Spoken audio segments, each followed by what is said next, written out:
एक घने जंगल में एक सादा दिलल्लो रहता था जिसका नाम ऊपू था। ऊपू पढ़ा लिखा नहीं था लेकिन दिल का बहुत अच्छा था।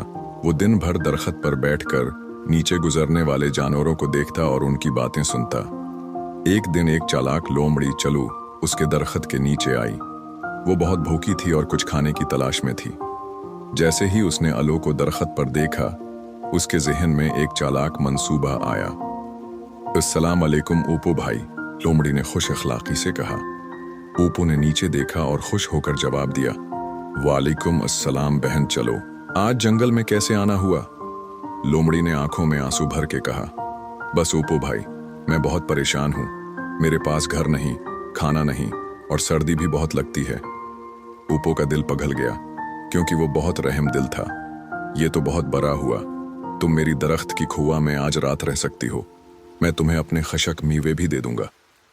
लोमड़ी ने अंदर हयांदर खुश होकर सोचा, बेवकूफ लो, अब तो रोज की दावत है। चंद दिनों में लोमड़ी ने ऊपू का सारा जखीरा खा लिया। जब ओलो ने कुछ कहना चाहा तो लोमड़ी ने गुस्से से कहा, मैं जंगल की वजीर हूं, तुम मुझसे सवाल नहीं कर सकते। ऊपू सहम गया और खामोश हो गया। मगर एक दिन जंगल के बादशाह शेर को सारी बात पता चल गई। शेर ने ऊपू को बुलाया और पूछा, ऊपू, तुमने अपनी अक्ल क्यों इस्तेमाल नहीं की? ऊपू ने शर्मिंदगी से कहा, बादशाह सलामत, मैंने सिर्फ मदद करना चाहिए, मगर अब मुझे समझ आ गया है कि हर कोई भोला भाला नहीं होता। शेर ने हुक्म दिया कि लोमड़ी को सजा दी जाए और ऊपू को जंगल का अक्लमंद परिंदा मुकर्रर किया जाए ताकि वो दूसरों को भी समझा सके कि अक्ल के बगैर रहम भी खतरनाक हो सकता है।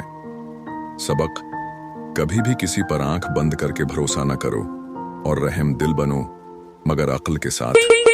अगर आपको कहानी पसंद आई हो तो सब्सक्राइब करना ना भूलें। नई कहानियों के लिए बेल आइकन दबाएं और कमेंट्स में बताएं कि आपका पसंदीदा किरदार कौन था।